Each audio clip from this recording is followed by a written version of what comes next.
Muy buenas tardes a todos. Bienvenidos a este ciclo de lecciones para la paz territorial en tiempos de COVID-19, sector privado, uso de tecnologías y estrategias de innovación territorial para la paz.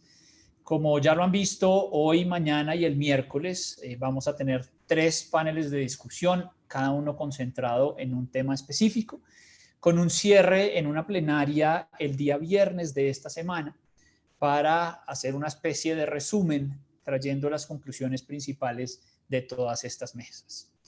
Este ciclo de eventos se enmarca en el proyecto de Alianzas para la Seguridad Humana en Colombia, impulsado por el London School of Economics, el Programa de Naciones Unidas para el Desarrollo, el Alto Comisionado de Naciones Unidas, Peace Startup, y es financiado por el Fondo Fiduciario de las Naciones Unidas para la Seguridad Humana.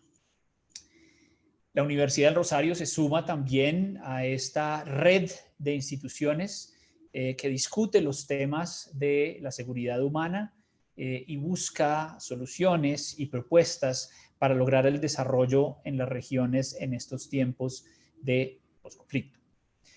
En nombre de las agencias de Naciones Unidas, el Programa de Naciones Unidas para el Desarrollo y ACNUR, tenemos el saludo de bienvenida por parte del señor Joseph Merck.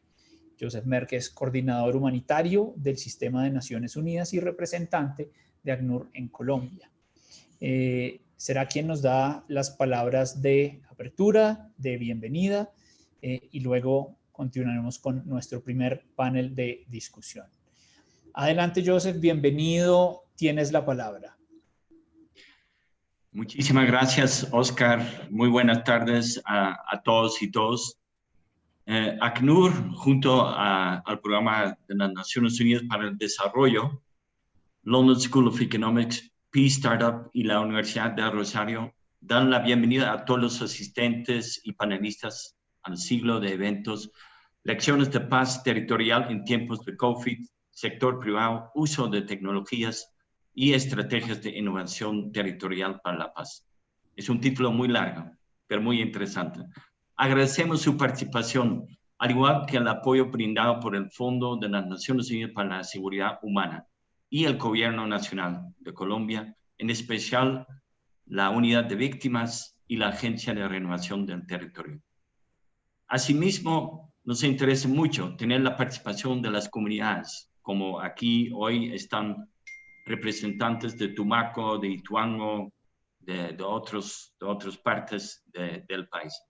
Este siglo de diálogo entre la academia, el sector privado, las instituciones del gobierno y los representantes de las comunidades busca el intercambio de conocimientos, buenas prácticas y lecciones aprendidas acerca de creación de soluciones innovadoras en los territorios con el objetivo de superar los desafíos que se han presentado en la búsqueda de soluciones y la construcción de paz, incluyendo entre ellos los efectos socioeconómicos que ha generado la pandemia de COVID-19 en las zonas rurales y urbanas de Colombia.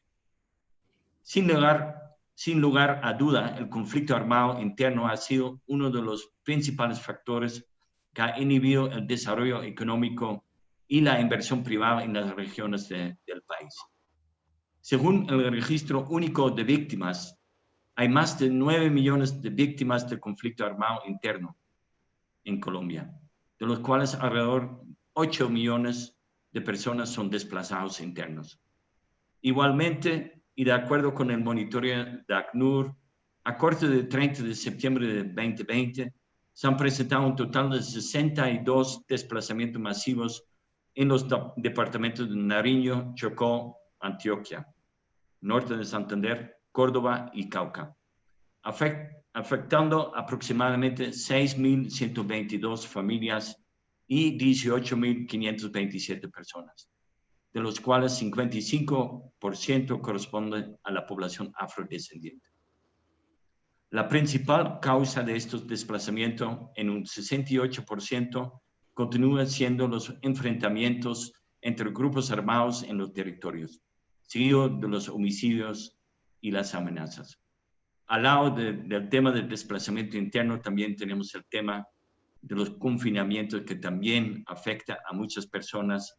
En 2020 solamente a más de 54,000 personas. Además, Colombia se convirtió en el primer país de acogida de refugiados y migrantes provenientes de Venezuela, albergando alrededor de 1.7 millones de venezolanos con vocación de permanencia. De acuerdo con las últimas cifras de Migración Colombia, a corte de 31 de agosto se encuentra aproximadamente 957,000 personas en situación migratoria irregular, la gran mayoría venezolanos, enfrentando barreras de acceso a servicios esenciales como la salud, la educación y el empleo formal. Ante este escenario y sumado a la contingencia de salud actual, las alianzas multiactores se han convertido en una apuesta sumamente estratégica. Estas han permitido no solo fortalecer las capacidades de respuesta de las organizaciones en territorio, sino que también ha contribuido en la implementación de las agencias de paz y seguridad humana, las cuales se recogen en los PEDETs, los planes de reparación a víctimas, planes de reubicación y restitución de tierras, planes de reincorporación de respuesta al COVID-19, entre otros. En este sentido, el rol del sector privado resulta esencial al ser catalizador de los procesos de desarrollo mediante la promoción del empleo y las soluciones empresariales innovadoras. En este espacio académico de hoy es una oportunidad única para reforzar las redes que se han venido generando gracias al trabajo conjunto de ACNUR, PNUD, en colaboración con la red académica impulsada por London School of Economics y la Universidad del Rosario. Es importante escuchar y sistematizar las experiencias de los panelistas que representan a cada sector, para así seguir promoviendo una mayor participación y diálogo con las comunidades. Muchas gracias y mucha suerte. Muchas gracias, apreciado Joseph, muy amable por tu saludo y tu participación. Les recuerdo a todos nuestros participantes que en la barra inferior tenemos la posibilidad de escoger el idioma de interpretación. Si se sienten cómodos con inglés, tienen la posibilidad de buscar allí el canal de comunicación en inglés. Y les recuerdo a todos también que podemos participar en las redes sociales, en las discusiones, con el hashtag Lecciones Paz Territorial, Lecciones Paz Territorial. A través de este hashtag podemos involucrarnos a la conversación digital. Tenemos ahora el placer de presentarles a Mary Martin. Mary Martin va a ser la moderadora de nuestro primer panel, en el cual tenemos unos invitados muy especiales de diferentes sectores del país. Mary es Senior Policy Fellow en el Departamento de Relaciones Internacionales del London School of Economics and Political Science y directora de la Iniciativa de Negocios y Seguridad Humana de la ONU en LSE Ideas, un think tank de política exterior en el London School of Economics. Mary Martin es además coanfitriona de este evento, investigadora del proyecto de alianzas, el cual nos tiene aquí convocados. Así que, Mary Martin, para nosotros es un placer tenerte. Bienvenida a esta casa y adelante contigo y con el panel. Gracias, Oscar. Y muchas gracias también a Joseph por abrir nuestra sesión hoy y por su aporte para nuestros esfuerzos en análisis y aprendizajes en este proyecto. Muy buenas tardes y bienvenidos a todos y a todas a esta primera mesa en el ciclo de diálogos que, como nos contaba Oscar, terminará viernes con una sesión final donde compartiremos las conclusiones de hoy y de las otras mesas que tendrán lugar esta semana. Gracias. Quería dar la bienvenida especial a nuestros panelistas y muchas gracias a ustedes por asistir en esta conversación. Estamos atentos a escucharles. En el sentido de este proyecto, esta conferencia, tenemos hoy representantes de actores distintos presentes en el territorio y a nivel nacional. Tienen sus perfiles completos en la documentación de esta conferencia, pero quería hacer la introducción muy breve.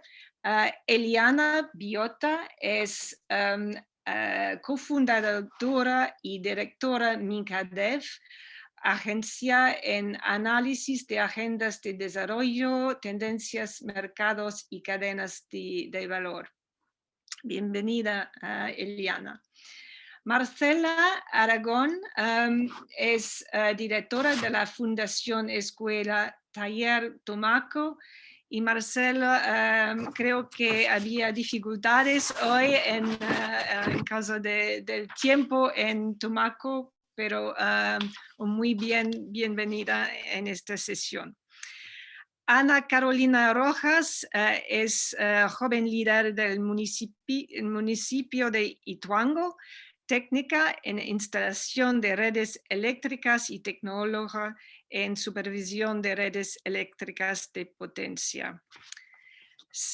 Bienvenida, Ana Carolina. Sergio Andrés Tobón es director de desarrollo territorial de Pro Antioquia, liderando los proyectos e iniciativas de construcción de paz y desarrollo sostenible en el departamento de Antioquia. Juan Felipe López es ejecutivo de emprendimiento social, la agencia de Impulsa Colombia, que es la agencia de emprendimiento e innovación gubernamental. María Lucía Méndez es directora área Empresas y Construcción de Paz, Fundación Ideas para la Paz. Bienvenidos a todos. Y al fin, Janine Aguilera es investigadora a LSE Ideas conmigo, y Janine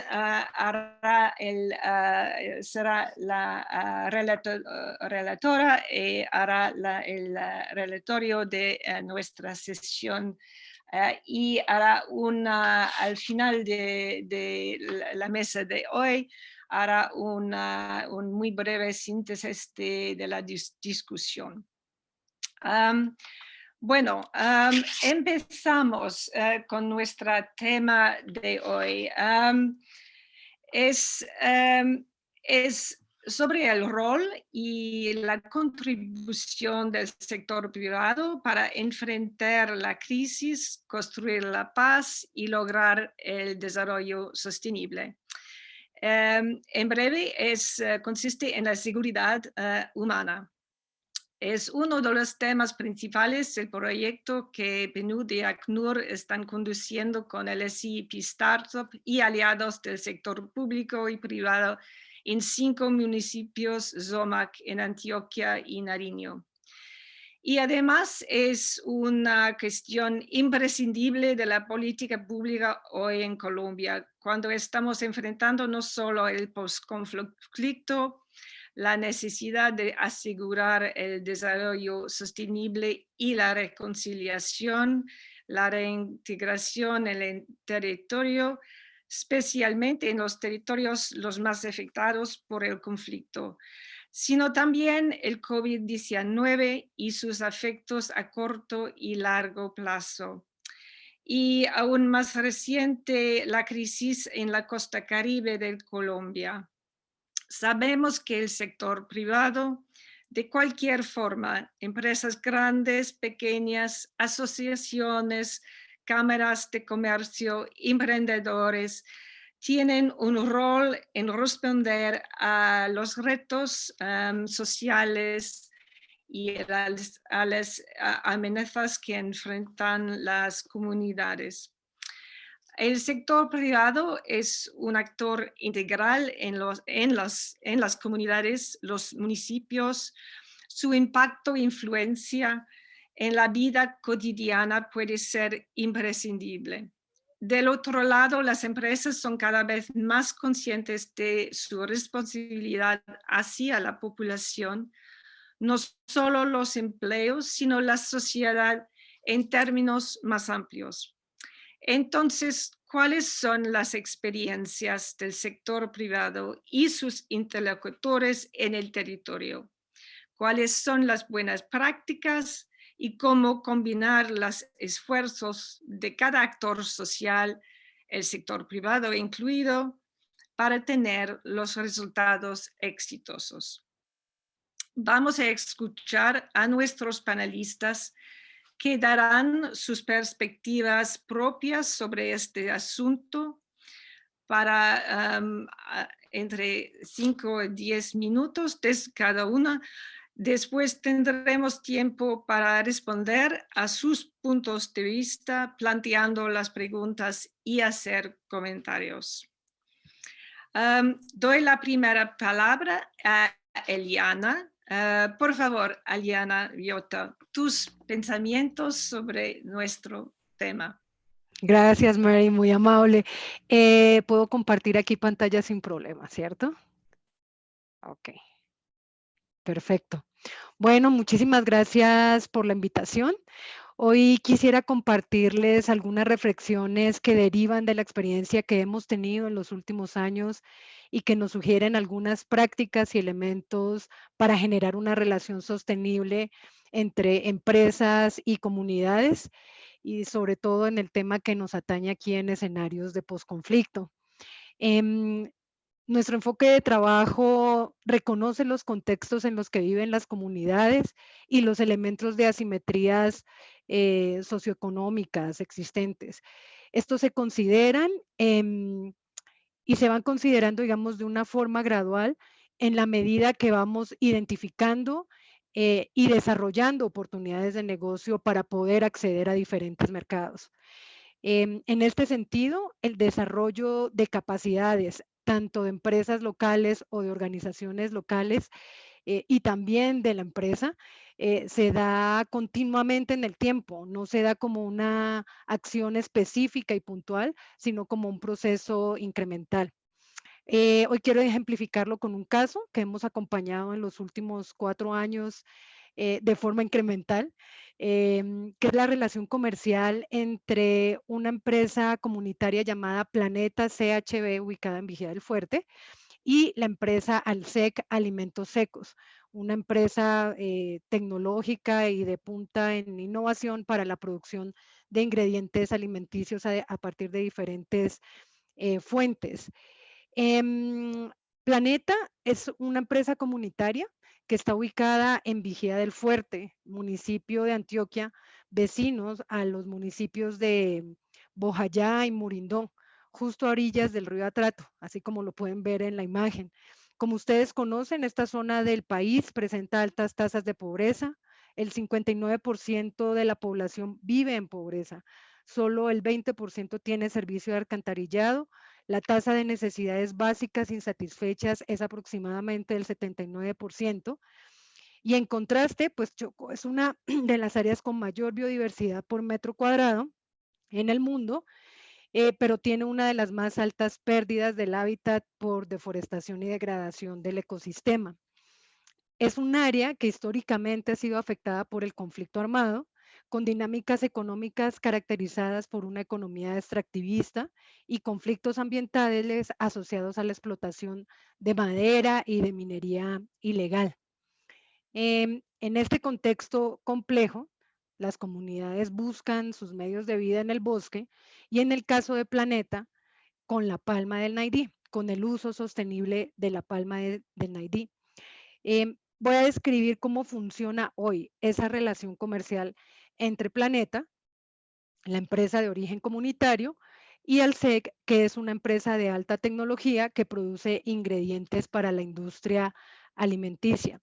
Aquí en la fotografía ustedes pueden ver uno de los cosechadores de Planeta en el proceso de extracción del naidí o azaí o murrapo. Aquí él está ubicado más o menos a unos 15 metros de altura, entonces pueden ver en medio de la exuberancia de la selva los medios de vida cómo van funcionando en este caso. Los procesos de cosecha del naidí y los despachos a clientes se realizan vía fluvial y en algunos casos, en contadas excepciones, vía aérea. O sea, aquí no estamos hablando de una logística de carreteras.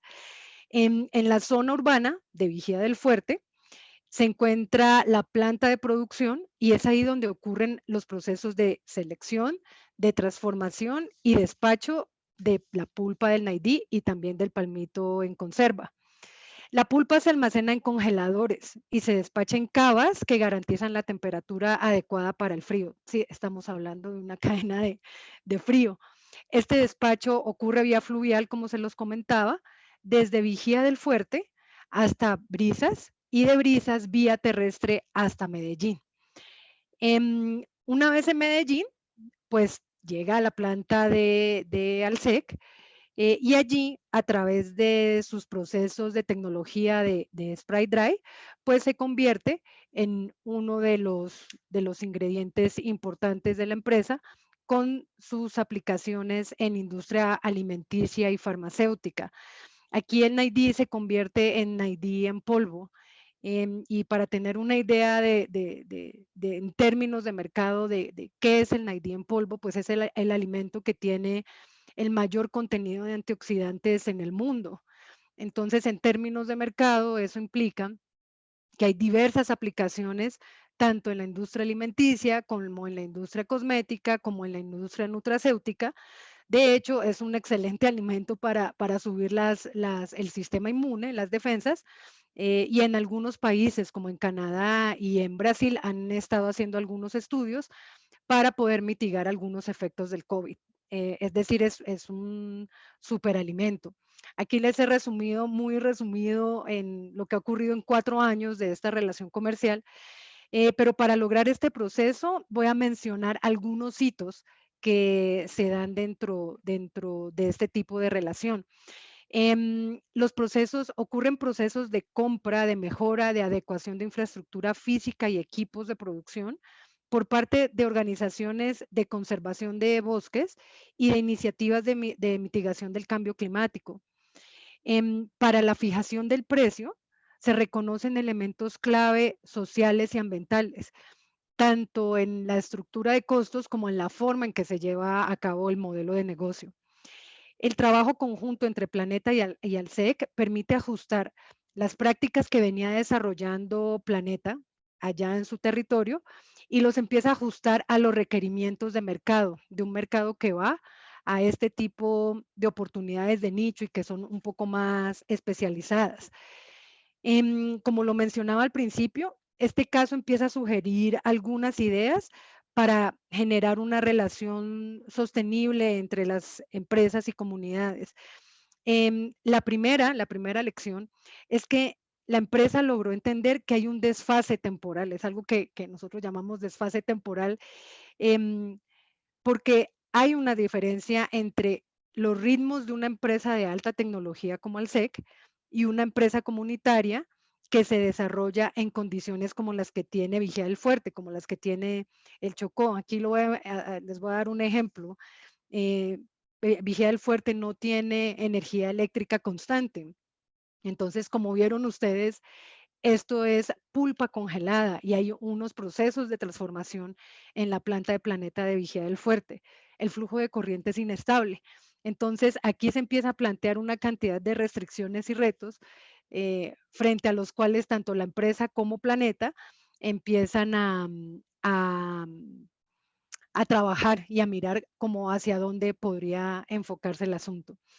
El segundo tema que nos parece muy, muy interesante es que se logran armonizar dos propuestas de valor. Es decir, Planeta en las diferentes etapas que ha transitado para hacer un negocio sostenible, pues evidencia una propuesta de valor donde sus diferenciales son el propio territorio, las prácticas de uso sostenible de la palma de Naidí o de azaí o murrapo, el pago justo, tanto a quien cosecha como a quien transforma, como a quien administra el territorio, porque es un territorio colectivo. Y en el caso de Alsec, sus procesos de innovación y tecnología que están orientados a desarrollar ingredientes para cambiar el mundo.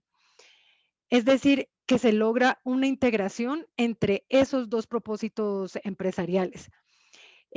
Este proceso no se realiza de forma aislada entre Planeta y Alsec y una cotización por 1 kilo de pulpa de Naidí. Aquí lo que entra es todo un grupo de organizaciones y de procesos que ocurren en diferentes estancias de tiempo.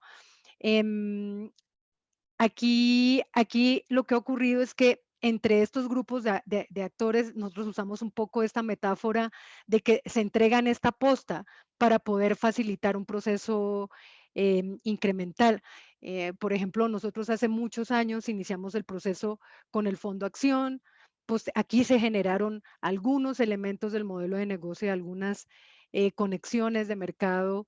En ese momento se identifican oportunidades, evidentemente, desde aquel entonces con el SEC, también con empresas como Crepes and Waffles. Luego el proyecto continúa con WWF, luego entra Partnership for Forest y Bioinnova, entra ICO, luego se hace la diversificación de mercados y se empieza a trabajar con otra empresa que se llama San Gregorio. Y como ven ustedes, digamos que hay un entramado de cómo en cada momento va entrando y saliendo los actores y las empresas van consolidando cómo puede ir funcionando este tema de acceso a mercados de pulpas de azaí por el río. Estos aprendizajes, estos 3 elementos que acabo de mencionar, también plantean unos desafíos pues que es importante reconocerlos. Entonces, uno de los desafíos es cómo lograr inversiones de mayor tiempo de duración en el territorio, que sean escalonadas o que duren, tengan una durabilidad en el tiempo. En alguna de las lecciones aprendidas estaba hablando de 5 a 6 años para poder ir trabajando escalonadamente durante este tiempo. ¿Cómo se puede lograr un trabajo articulado entre las organizaciones cuando en algunos casos el financiamiento incentiva esas acciones individuales, a resultados individuales? ¿Cómo podemos ampliar el entendimiento de cuándo es el mejor momento y cuál es el actor idóneo para desarrollar oportunidades de negocio en un territorio como estos? Pues así de forma muy corta, sucinta y resumida, estos son como los elementos que queríamos compartirles y ponerlos acá en la discusión y pues ojalá sean elementos de catálisis para una buena conversación. Muchísimas gracias. Muchas gracias, Eliana. Y al tiempo, perfecto. Una buena convencimiento. Este ejemplo muy interesante, un ejemplo que nos cuenta la importancia del contexto territorial, muy especial y a veces difícil, y las relaciones entre actores distintos. Gracias. María Lucía, has trabajado mucho con las empresas en el territorio y recientemente en el proyecto para aumentar la confianza entre actores del sector privado, el gobierno y la sociedad civil.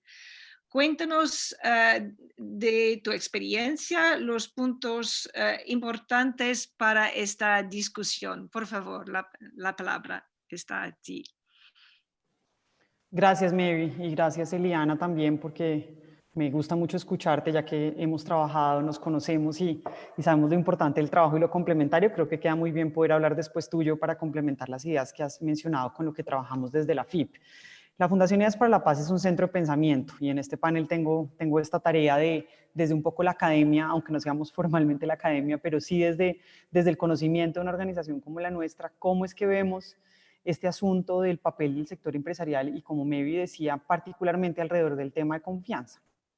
Entonces comienzo diciéndoles algo que quizás a ustedes les parece obvio en este panel, pero que nosotros siempre hacemos énfasis y ponemos mucha atención en esto, y es que el sector empresarial sí tiene un rol que es claro, es concreto y sobre todo muy necesario en la contribución al desarrollo regional sostenible y a la disminución de conflictividades.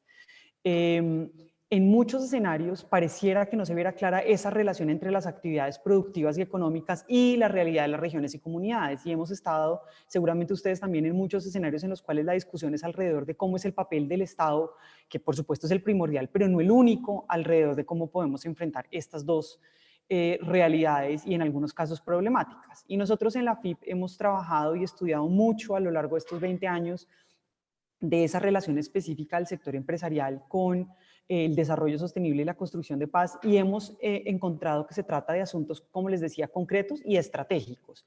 Y no me refiero a las contribuciones que se hacen desde la filantropía o las que se hacen, por ejemplo, desde los programas de responsabilidad social empresarial o desde lo que se llama también la inversión social privada, que son muy importantes, quiero hacer énfasis en eso, y muy valiosos, pero aquí yo me estoy refiriendo sobre todo a las acciones que tienen que ver con el core del negocio, ¿no? Con las actividades del día a día, la operación del día a día. No importa si es una empresa, una multinacional o una multilatina o una empresa con operación a nivel nacional, o si estamos hablando de una MIPYME, una pequeña empresa en el territorio. En cualquiera de los casos, nosotros hemos identificado que al menos hay 6 dimensiones, llamémoslas así, o sectores diferentes en los cuales una empresa, mediante su operación y sus actividades en el día a día de su negocio, pueden estar contribuyendo de manera decidida a la construcción de paz y al desarrollo sostenible en esos territorios. Y hemos estado alrededor de identificar, digamos, y definir muy claramente cuál es el caso de negocio, el business case alrededor de la construcción de paz y el desarrollo sostenible. Y dentro de eso voy a hablar específicamente sobre el tema de confianza, que es uno de los elementos fundamentales, si ustedes quieren, es como la base, la primera parte del andamiaje detrás de cualquiera de esos diferentes elementos o de las cualquiera de las dimensiones que yo mencionaba, que son variadas, por las cuales se puede ir una empresa para efectos de este tipo de contribución. ¿Y por qué la confianza? Justamente porque la confianza se convierte como en el elemento primordial del tipo de relaciones verdaderamente sostenibles para el territorio. Desde el punto de vista, por ejemplo, de los ODS, que ustedes saben el objetivo específicamente sobre alianzas estratégicas para el desarrollo, nosotros hemos identificado que a menores niveles de confianza entre las empresas o los sectores empresariales, las comunidades y las autoridades locales, menor la capacidad de hacer alianzas colectivas para un desarrollo, para un propósito común, y menores las capacidades justo en los entornos más complejos, por ejemplo en las zonas PET, por ejemplo en las zonas más afectadas por el conflicto. Y en ese deterioro del capital social, la posibilidad de trabajar de manera estratégica, por ejemplo en un negocio como el que nos estaba contando ahorita Liana alrededor de Naidí, espero decirlo bien, o Asaí, es clave, porque es justamente los entornos de mayor vulnerabilidad donde tenemos que ver qué tipo de relaciones son las que estamos haciendo y cómo construirlo. Pero además no es solamente el tema de confianza, lo que es bien interesante es que no es solamente un asunto de importancia para las comunidades, es también un asunto de importancia para las empresas. Y nosotros hemos en muchos escenarios replicado una conversación, una discusión que se tiene a nivel nacional, pero también internacional alrededor del valor específico que tiene para una empresa los asuntos de confianza y en general eso que se llaman los intangibles, ¿no? Y no sé si algunos de ustedes han hecho seguimiento a esta discusión, que es una discusión además muy de coyuntura alrededor de este tema, pero lo que uno ve en estudios, nosotros vemos mucho, por ejemplo, un estudio que tiene Accenture, la consultora, en lo cual lo que demuestra es que, por ejemplo, el valor hoy en pleno siglo XXI, en el 2020, hoy, bueno, tenemos que tener en cuenta la pandemia, ¿no? En medio de esto, pero el valor de una empresa, un tercio del valor de una empresa está compuesto por aquellos intangibles donde específicamente la confianza es uno de los más importantes. Hace una década, hace 2 décadas, los intangibles se veían como esa cosa abstracta por allá que realmente no significaba números ni significaba rentabilidad, sino se refería como unas percepciones muy en la estratosfera. Pero hoy lo que está claro es que eso tiene un impacto directo en el valor que tiene una compañía, y cuando intangibles hablamos sobre todo de confianza, pero dentro de eso están la marca de una empresa, la reputación, el goodwill, el conocimiento. Esos intangibles hoy representan un tercio, y particularmente la confianza, un tercio del valor de una compañía, al lado del crecimiento crecimiento y la rentabilidad. Entonces no estamos hablando de cosas que sean solamente, digamos, del orden de las ciencias sociales o solamente alrededor de lo que le importa a la comunidad. Estamos hablando de un asunto que tiene iguales efectos para la sostenibilidad del territorio como para la sostenibilidad de la misma empresa que opera en ese territorio. Y por eso la confianza se convierte en un asunto fundamental, como en la base de ese tipo de relaciones que permiten la sostenibilidad de un lado del otro. Pero en ese tema de confianza nos encontramos hoy, particularmente en Colombia, en un entorno bastante complejo y sobre todo paradójico. Si nosotros revisamos, por ejemplo, las medidas que se han hecho, encuestas que se han hecho representativas a nivel nacional alrededor de los asuntos de confianza, vemos que nos encontramos en un entorno que parece contradictorio. Por un lado, en Colombia, las cifras de confianza hacia las empresas, de los ciudadanos hacia las empresas, van bajando considerablemente y estamos en unas tasas muy bajas. En cifras de las encuestas con las que nosotros trabajamos, las cifras son más o menos del 83% de la gente encuestada en encuestas, como les digo, representativas a nivel nacional. El 83% de los encuestados confía poco o nada en el sector empresarial. Entonces, esas son cifras preocupantes y sobre todo desde las movilizaciones del año pasado, las que se llevaron a cabo en noviembre del año pasado y este año que ha pasado, y más con la pandemia de lado y lo que eso significaba en deterioro de capital social y de confianza, la pregunta es, bueno, ¿qué vamos a hacer frente a esa reacción, si se quiere, la brecha cada vez más grande de desconfianza frente al sector empresarial? Pero les decía paradójico porque al mismo tiempo hay otras mediciones, por ejemplo, el barómetro de confianza de Edelman, que muestra que, en cambio, la misma sociedad que se encuesta tiene una confianza muy alta en que los líderes empresariales y los empresarios pueden hacer algo por cambiar la situación de crisis en la que nos enfrentamos. Entonces, es interesante porque así como no hay confianza en el sector, o muy baja es la confianza en el sector empresarial, al mismo tiempo sí se cree que el sector empresarial y particularmente los líderes empresariales pueden hacer algo por el cambio. Ahí se deposita mucha confianza. Entonces uno se pregunta, bueno, ¿y entonces qué hacer? ¿Cómo logramos desatar un poco esa brecha o romper esa desconfianza que se tiene entre el sector empresarial y comunidades? Nosotros en la FIP nos pusimos en la tarea de entender muy bien este asunto de las relaciones y de la confianza. Como Mary lo introducía, nosotros estuvimos haciendo hace unos años, durante varios años, un proyecto que específicamente se centraba en regiones en Colombia, en municipios y regiones del país, donde identificábamos que el relacionamiento entre autoridades, empresas y comunidades estaba atravesado por tensiones alrededor de actividades económicas. Esas tensiones alrededor de actividades económicas era la que determinaba el tipo de relaciones que se hacían entre los tres sectores. Y entendiendo esos casos, nosotros pudimos aprender muchas cosas alrededor de confianza y particularmente, que es lo que les quiero contar en estos minutos que me restan, particularmente nos permitió diseñar una herramienta de medición de la confianza, un poco para ponerle pieza a todo esto que yo estoy hablando, para dejar de que la confianza se convierta en un asunto o que cada persona entienda algo diferente, o que consideremos que se trata del mundo de lo abstracto que no es posible medir de una forma estandarizada que nos permita tomar acciones concretas alrededor del tema. Y diseñamos una herramienta que se llama Yo Confío. Hoy en día Yo Confío, la herramienta la hemos aplicado en más de 14 municipios y tenemos más de 600 mediciones de aplicaciones del instrumento con empresas, como les digo, autoridades públicas locales de esos municipios y esos departamentos y con comunidades. Y de esta medición hemos aprendido muchas cosas y les quiero contar brevemente de qué se trata. Esta es una medición que resulta innovadora porque es una medición del comportamiento, pero que facilita identificar esos elementos que pueden potenciar el cambio en las relaciones y pueden potenciar un cambio en la confianza entre los tres sectores. Es una herramienta que está compuesta por 29 preguntas y mide, como les digo, la percepción de confianza con la creación de un índice que va de 0 a 1, que le permite, pues ustedes imaginarán, de 0 siendo 0 confianza y 1 la mayor cantidad de posible de confianza, y le permite en ese espectro entender el tipo, digamos, de confianza que tiene cada uno de los sectores. Una herramienta que no solamente arroja el número, lo cual es muy importante porque pues, nos permite estandarizar un poco esta conversación, pero que adicionalmente da información específica de cómo cada individuo percibe la confianza, su definición de confianza alrededor de unas variables que nosotros identificamos, y que además permite medir confianza no solamente en una dirección, es decir, qué opinamos o qué confianza hay en los empresarios, sino que permite por cada uno de los tres sectores hacerlo de manera multidireccional, entender la confianza para todos lados, justamente para entender el entramado de relaciones que hay alrededor del tema, alrededor de las actividades empresariales, las autoridades y las comunidades. Y esos 5 elementos que les digo que son las variables o los componentes que nosotros identificamos como para la confianza, son elementos dan bastantes luces alrededor de lo que se puede hacer, porque al final estas son mediciones que nosotros tenemos, no solamente por la gracia de medir, somos un centro de pensamiento y el conocimiento en sí mismo es importante, sino porque detrás de cada medición la idea es que haya elementos para tomar decisiones, para que sobre eso se puedan transformar efectivamente las relaciones.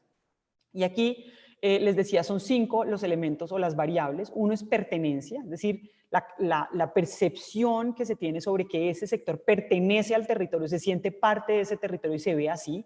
Buen trato, honestidad, cooperación y buena fe.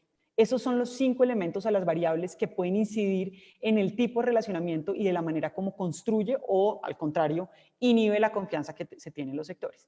Y brevemente decirles que de lo que nosotros hallamos de estas muchas mediciones que hemos hecho alrededor del tema, lo que identificamos es que suele ser en todos los casos la confianza que se tiene en el sector empresarial entre 5 y 10 puntos porcentuales por debajo de la que se tiene en la confianza en las comunidades. O sea, sí hay alrededor del tema empresarial un asunto que coincide con las mediciones que yo les decía al principio y un asunto que se puede resolver, pero ahí hay elementos interesantes a tener en cuenta.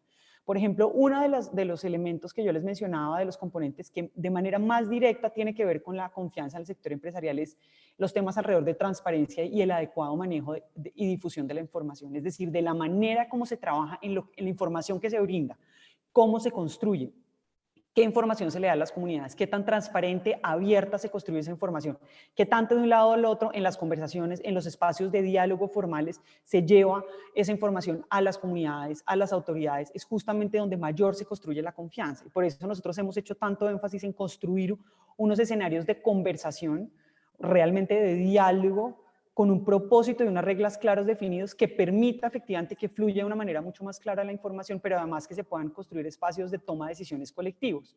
Y el tema sobre todo de pertenencia también resulta importante, la capacidad que tengan los actores que están ahí, particularmente el sector empresarial, de sentirse parte de ese territorio. Y sentirse parte de ese territorio no es solamente decir yo estoy aquí, digamos, es que las decisiones nos afectan a todos por igual, las decisiones alrededor de las políticas públicas, de las visiones que tenemos sobre desarrollo, de la manera como nos imaginamos que va a ser el futuro de esa región, tienen que verse integradas dentro de la operación del día a día de la empresa. María, y eso nos resulta... Un minuto más. Perfecto, estoy terminando. Y eso no resulta ser solamente un asunto, digamos, de forma, es un asunto de fondo en las decisiones que se están tomando. Por eso nosotros, y con esto cierro, hemos trabajado muy fuertemente en algo que ya Eliana mencionó, y es en cómo fortalecemos las capacidades que tienen los actores para sentarse en este tipo de espacios para dialogar y en preparar diálogos y conversaciones que realmente lleven a transformar esas relaciones alrededor de la confianza, entendiendo que son elementos distintos, pero que definitivamente en contextos como el de tan complejos como el de los PET, esta construcción de confianza resulta fundamental para la sostenibilidad, como les decía, tanto de las empresas como de los entornos donde estas empresas operan. Muchas gracias.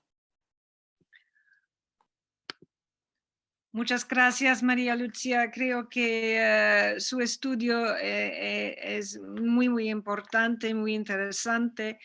Y para mí no podemos hacer nada sin el buen entendimiento entre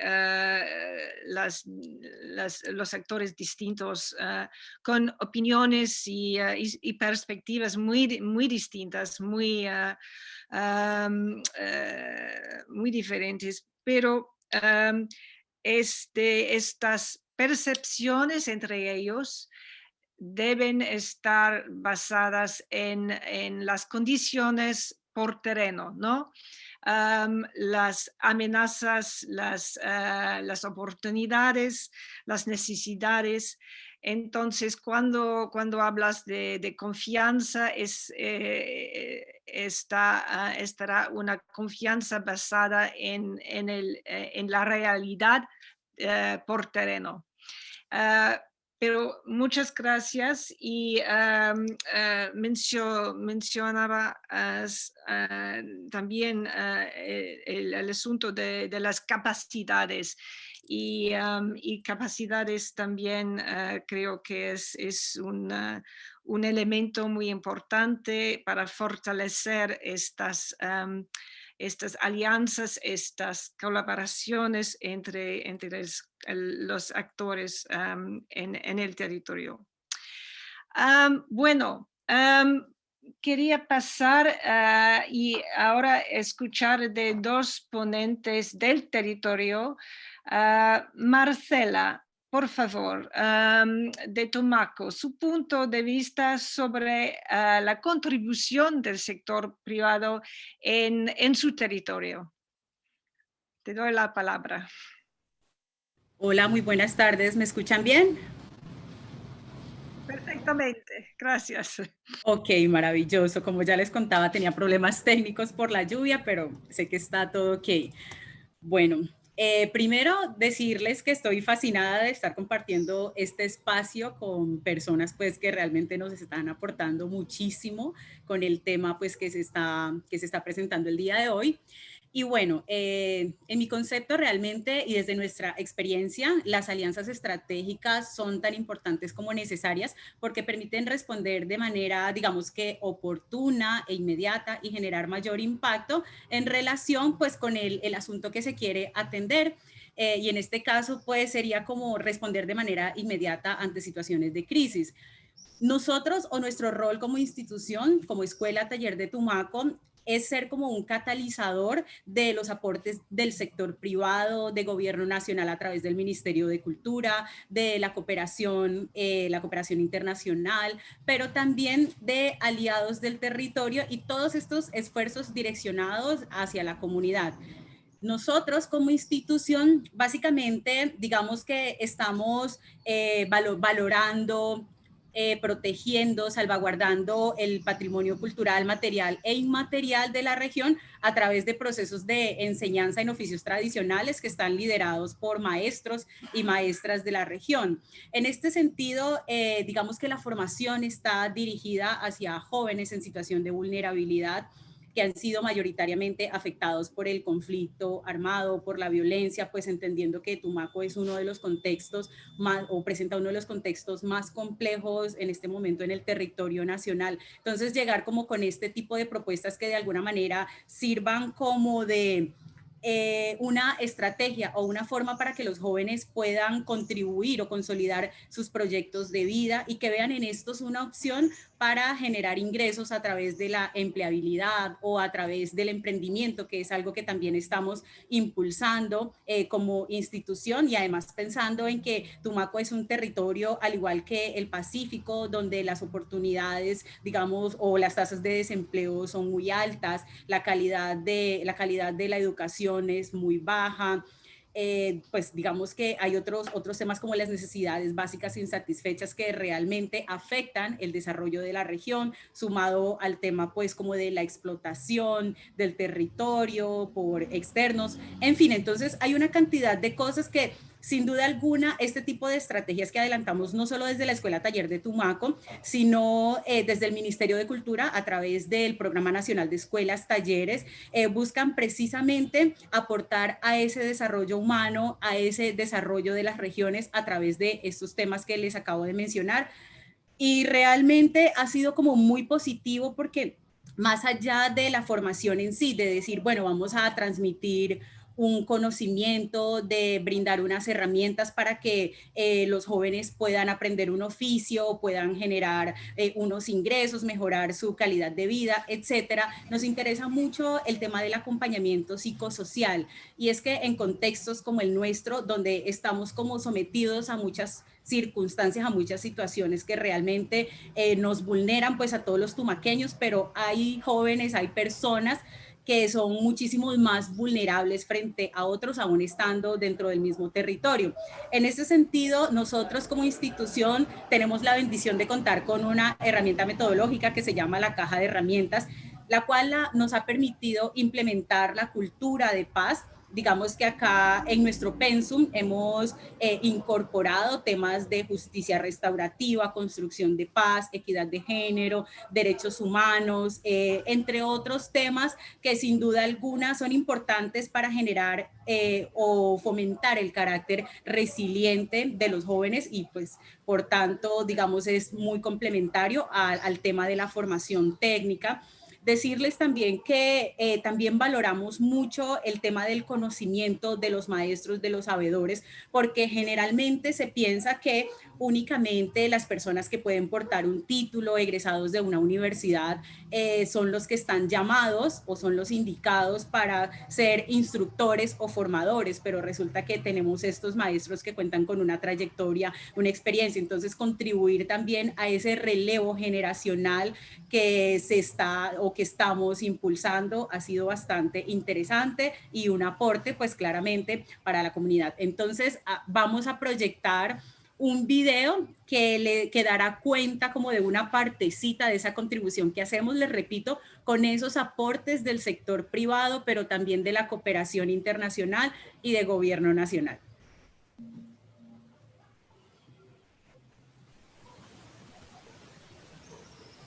Hola, hola.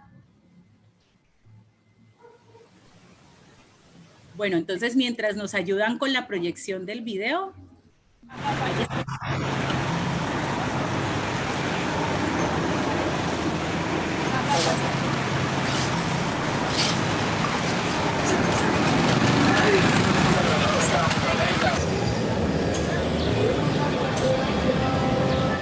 Mi nombre es Edisney Ponte y soy madre cabeza de hogar. Y pues tengo 4 niñas, la de 17, 13, 11 y 9. Quiero salir adelante por mis hijas, porque soy madre y padre para ellos, ¿no? Y espero que fueran, pues es que hay una que quiere ser policía, otra que quiere ser doctora, 2 que quieren ser doctora y otra modelo.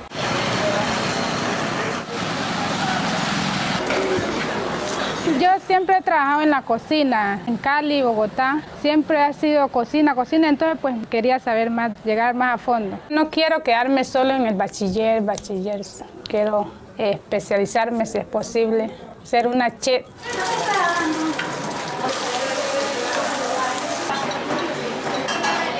Edisney es una compañera. Cuando empezó la ola de lluvias aquí en Tumaco, ella tuvo un problema, se le estaba hundiendo la casa, pero sin embargo ella nunca perdía la fe ni tampoco estaba enojada, simplemente decía: niñas, oremos mucho para que cambie el clima. Ella transmite mucha buena vibra, mucha buena energía, siempre está positiva, y ella nos enseñó en esos días que estuvo con esa dificultad que no se tiene que cambiar por los problemas que se tienen.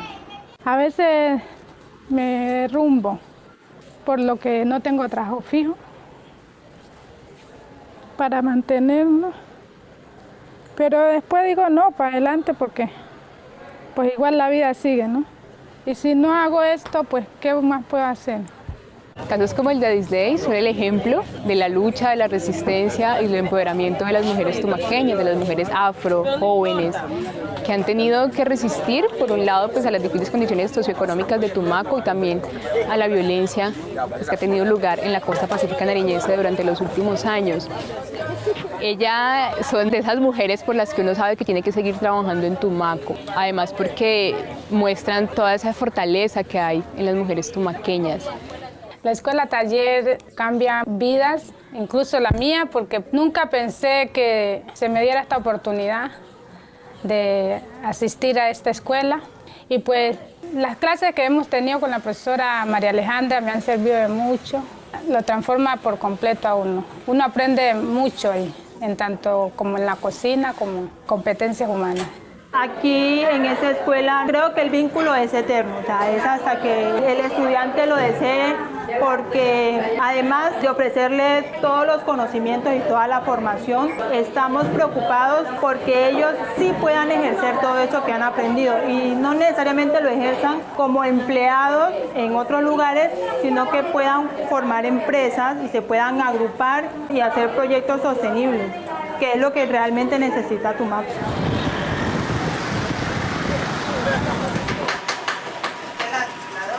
Nosotros buscamos formar jóvenes de una manera bastante integral, no solamente en el oficio, sino también en la parte social, porque buscamos que ellos sean agentes de cambio, que aporten en sus comunidades.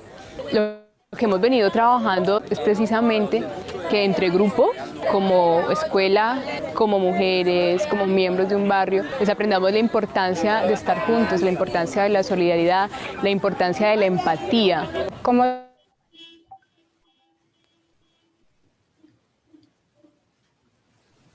Bueno, muchísimas gracias.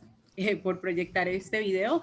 Realmente acá se sintetiza como toda esa intención que tenemos como institución en el territorio. Ya les decía, dejar como brindar esas herramientas para que ellos puedan aprender un oficio que les permita consolidar o desarrollar sus proyectos de vida, pero también mejorar en la parte humana.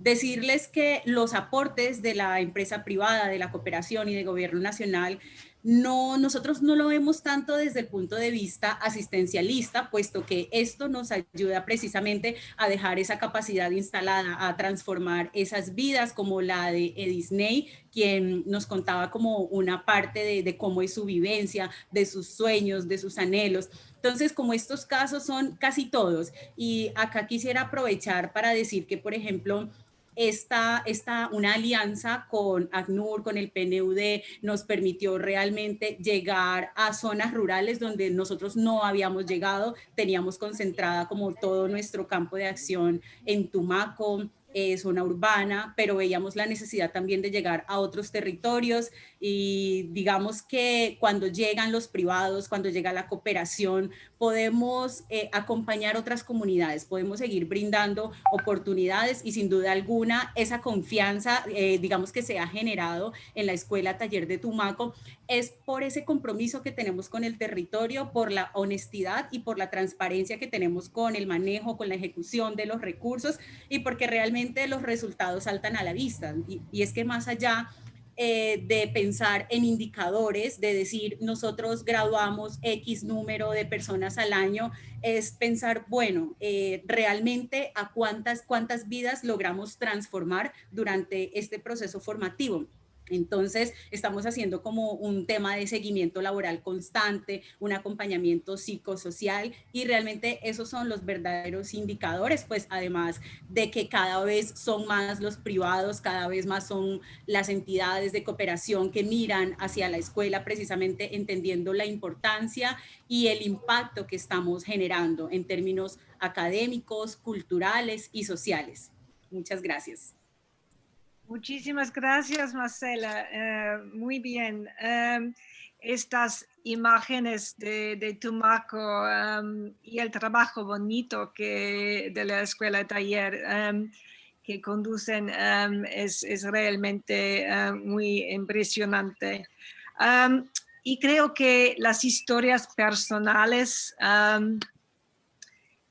son muy importantes también para contarnos mucho de los desafíos, pero también las oportunidades y las capacidades que existen, y que las alianzas con el sector privado pueden nos brindar en estas situaciones. Muchísimas gracias por su intervención. Y después, a continuación, Ana Carolina, usted representa la voz de la juventud. Acabamos de escuchar un poco desde Tumaco sobre las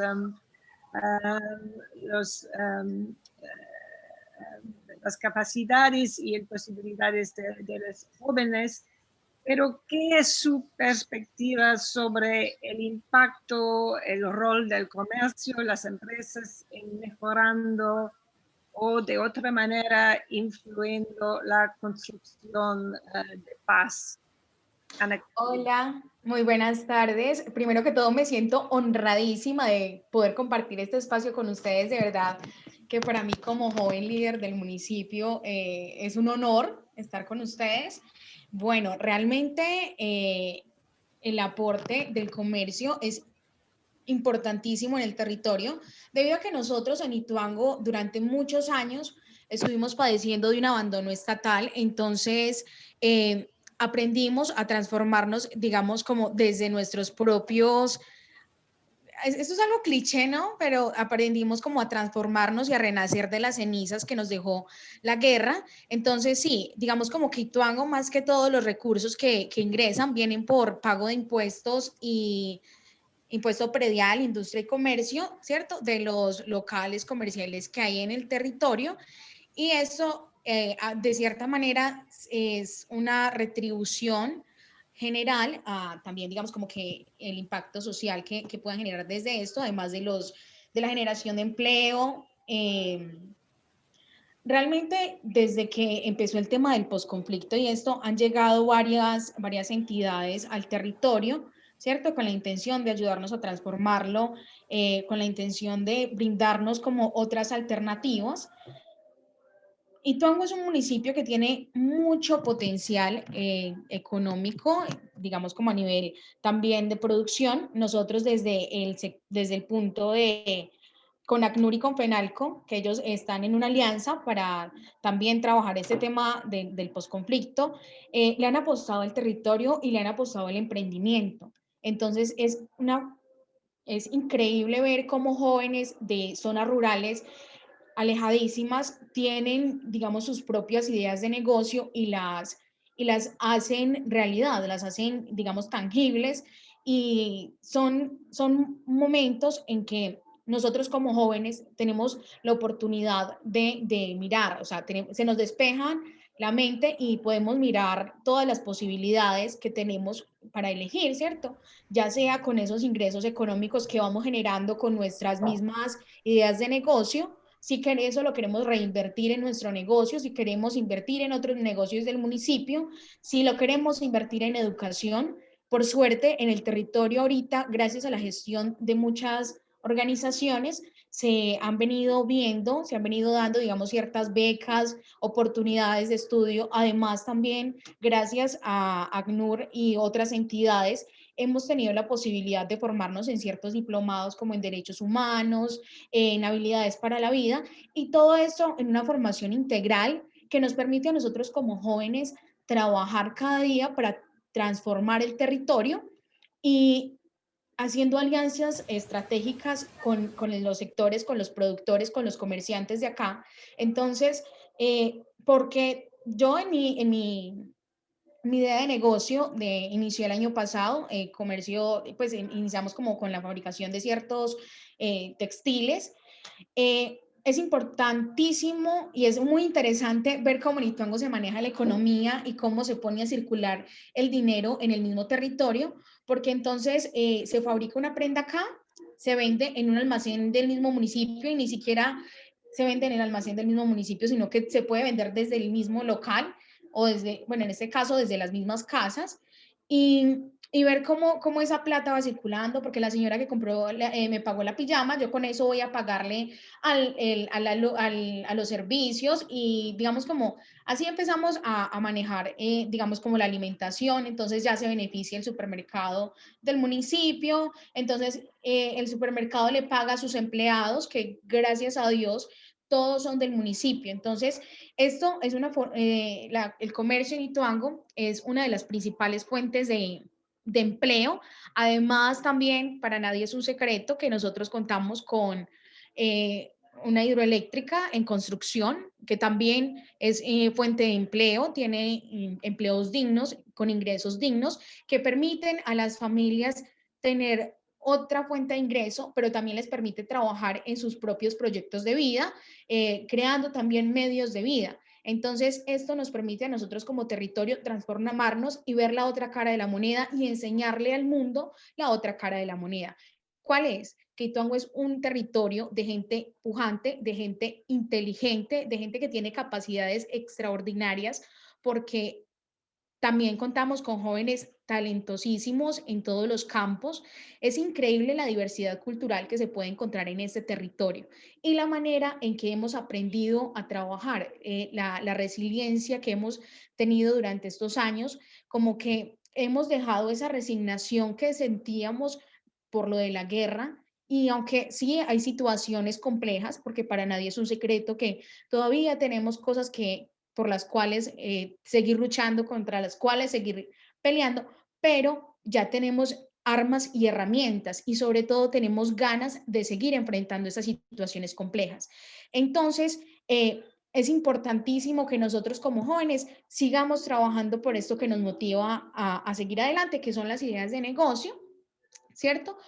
teniendo nuestros propios ingresos, con lo que podemos aportar al mejoramiento de vida de nuestras familias, de nuestros compañeros también, y en un futuro también generando pues, empleos para todo el territorio, y no solo quedarnos acá en el municipio, sino podernos expandir a otros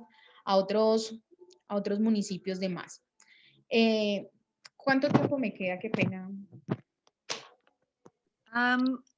1 minuto más. Bueno. Entonces, como les 2, venía diciendo... tal vez 2. Ok. Bueno, no, entonces es que estoy un poquito emocionada porque realmente sí, para mí es un honor poder contarles tantas cosas que pasan en mi territorio y la forma tan especial en que sucede. Entonces, aunque últimamente por el tema de la pandemia y todo esto se ha visto como afectado el sector comercial debido a los bajos ingresos y digamos como a toda la situación que ha traído, por suerte, y no sé si de pronto sea un poco egoísta, pero he podido ver que aunque hay personas que han sido afectadas por el confinamiento, en Ituango hemos sabido ser muy solidarios. Entonces, si vemos que alguien está como con dificultades, es algo muy bonito porque como somos un pueblo no pequeño, pero sí un pueblo muy alejado, hemos aprendido a conocernos como entre todos, entonces somos ahí como una familia grande. Entonces, si a alguien le faltaba algo, era muy interesante ver cómo todas las organizaciones se ponían de acuerdo, cómo el supermercado podía hacer una donación, cómo la farmacia también podía hacer donaciones. Entonces, es importantísimo que Ituango sea ejemplo de resiliencia y de adaptación para el mundo, porque sí, varias situaciones día a día sorprende cómo somos capaces de transformar cada situación compleja que nos sucede. Es hasta curioso a veces cuando uno en comunidad se pone a comentar cómo fue que logramos salir de tantas cosas. Y yo creo que todo esto es complementario a las ganas de salir adelante, al respeto y digamos como sobre todo a la resiliencia que hemos venido, digamos como descubriendo y trabajando durante todos estos años. Por suerte, hemos tenido el acompañamiento de muchas organizaciones, pues varias organizaciones de los Estados Unidos han estado presentes en el territorio. También, por suerte, hemos tenido el acompañamiento de las alcaldías, PM también ha estado pues por ahí, aportando, digamos, de cierta manera a una formación integral de todos los jóvenes, y no solo de jóvenes, de todo el mundo, pues de todas las personas que habitamos el territorio, con la intención de que seamos personas autóctonas, capaces de transformar y de explotar todas las habilidades que poseemos. Muchísimas gracias.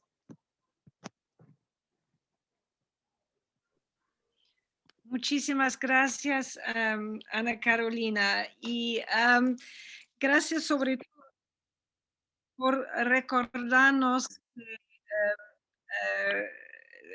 del poder de 2 elementos: el emprendimiento. Cuando hablamos del sector privado, es importante reconocer que hablamos de toda forma de comercio. Es un ecosistema que deberíamos respetar en toda su amplitud y diversidad. Las cadenas de valor y empleo en el territorio son muy importantes. Y para mí el segundo elemento muy importante es este elemento intangible, como nos contó María Lucía, la solidaridad, el sentido de comunidad y mutualización. Es un elemento importante en nuestra idea de alianzas de seguridad humana. El compartimiento de riesgos y de beneficios, y creo que nos has descubrido muy bien la situación en Ituango en este sentido. Bueno, Pasamos ahora a desde Tuango a otra voz de Antioquia. Creo que tenemos Sergio, pero no lo veo. Sergio, no. Estoy, Mari. ¿Cómo estás? Ah, perfecto. Muy bien. Bienvenido, Sergio. ¿Qué puede contarnos de los proyectos de construcción de paz y desarrollo sostenible y las buenas prácticas que apuntas en su rol en ProAntioquia? Y un poquito sobre, para empezar, sobre ProAntioquia como organización, por favor. Gracias, Mari. Muy buenas tardes para ti, para todos los organizadores. Un agradecimiento muy especial por esta invitación que me hacen a compartir la experiencia de ProAntioquia, y a las personas que me antecedieron en la palabra también. Muchas gracias y felicitaciones por el trabajo realizado. Y me deja pues mucho más feliz que hayan sido mujeres y que tengamos una presencia importante de mujeres en esta conversación. Me voy a permitir compartirles una presentación, una corta presentación que tengo para que podamos hacer la conversación bien interesante. Empezando con lo que decía Mari, pues ProAntioquia es una fundación de carácter empresarial. Eso quiere decir que a nosotros nos ayuda a existir las empresas, el sector empresarial que está en Antioquia, que está en varias partes del país, y empresas multilatinas que ven en esta organización, que tiene ya 45 años, la posibilidad de aportar colectivamente a la creación de valor público y desarrollo sostenible a nivel territorial. Como fundación, digamos, somos una organización social, pero que responde y que trabaja precisamente para movilizar las capacidades empresariales que tienen las diversas empresas y obviamente organizaciones del sector privado que nos acompañan y que durante en la existencia de esta institución, pues por lo menos quieren aportar de forma decidida y colectiva a la generación obviamente de capacidades, de desarrollo sostenible y, como decía pues anteriormente, valor público. Nosotros, por ejemplo, en este caso tenemos 51 empresas que hacen parte de ProAntioquia, que ven en esta fundación no un aporte gremial, porque nosotros no defendemos aquí intereses particulares de las empresas, sino que entendemos el contexto para poder movilizar las capacidades que tiene el sector empresarial y aportar decididamente en ese sentido. Entonces, en ese contexto, pues digamos que ProAntioquia ha tenido un rol importante en la construcción de paz, no solamente de forma reciente. Un empresario nuestro hizo parte del comité negociador del gobierno nacional en La Habana con las FARC, sino que históricamente hemos estado relacionados con los diversos procesos de negociación y de construcción de paz, porque entendemos que la paz es un valor esencial y es un valor superior de la nación y del país. Y no entendemos esa conversación y no entendemos ese tema desde la conversación política ni desde posiciones políticas, sino desde efectivamente cómo ayudamos a construir paz, una paz positiva en el territorio, en donde no solamente se dejen armas, sino que precisamente se generen oportunidades para todos. Y obviamente pues de forma reciente esta participación en La Habana, no solamente a través de este empresario que hizo parte del equipo negociador, sino también a través de la generación de recomendaciones, de iniciativas, de proyectos, pues nos lleva a tener una agenda muy amplia, lo que nosotros llamamos paz sostenible. Y lo que voy a hacer a continuación es contarle pues brevemente en qué proyectos y qué iniciativas estamos y tratar de señalar en cada uno de ellos el rol, el que tiene el sector privado, estas lecciones aprendidas y cuáles también pues, pueden ser algunos retos importantes en esa agenda. ¿Qué ponen el resto? Perdón, ¿había alguien hablando? ¿Puedo seguir? Bueno, digamos que en este ejercicio pues, de construir paz a nivel territorial, pues nosotros tenemos diversas iniciativas que le aportan no solamente a la implementación del acuerdo de paz, sino a promover un diálogo público abierto en el que no solamente el sector empresarial, sino también la sociedad civil, pues vea efectivamente la oportunidad que significa construir paz. Y el primer proyecto que tenemos en este caso es el proyecto Taparales, que es en el municipio de Abeiba. Allí hay uno de los antiguos espacios territoriales donde están concentrados los excombatientes de las FARC. Y en este caso estamos trabajando con los 114 que aún permanecen en ese antiguo espacio territorial de capacitación y reincorporación a través de brindarles oportunidades de acceso a la tierra para proyectos productivos, quizás este es uno de los grandes retos que dejó el acuerdo de paz, que no dejó claro una ruta y una oportunidad de acceso para que los excombatientes pudieran llevar a cabo sus proyectos productivos. Allí varias empresas afiliadas a ProAntioquia compraron un terreno de 270 hectáreas que precisamente en este momento estamos desarrollando con el apoyo y la participación muy activa de los excombatientes que se encuentran en el espacio territorial de Llano Grande, en el Dabeiba, y que están desarrollando todo el proceso de diagnóstico de este predio. Este proyecto que comenzó hace un año y que empezamos a trabajar en medio de esta pandemia aproximadamente desde el mes de junio, pues nos ha llevado a un reto importante de cómo precisamente uno pone a conversar o se ponen a conversar los saberes y las capacidades empresariales del mundo empresarial con los excombatientes. Y quisiera señalar entonces en este proyecto 3 asuntos que me parecen centrales en esta conversación que estamos teniendo el día de hoy. Lo primero, cómo se construye valor público, cómo las empresas dejan a un lado los temores, dejan a un lado la beligerancia y la polarización que existe en el país para apostarle decididamente a la construcción de paz como uno de los principales problemas públicos que tiene nuestro país. Y cómo esa construcción de valor público también va encaminada a lo que ya decía María Lucía al inicio de su intervención, a la confianza.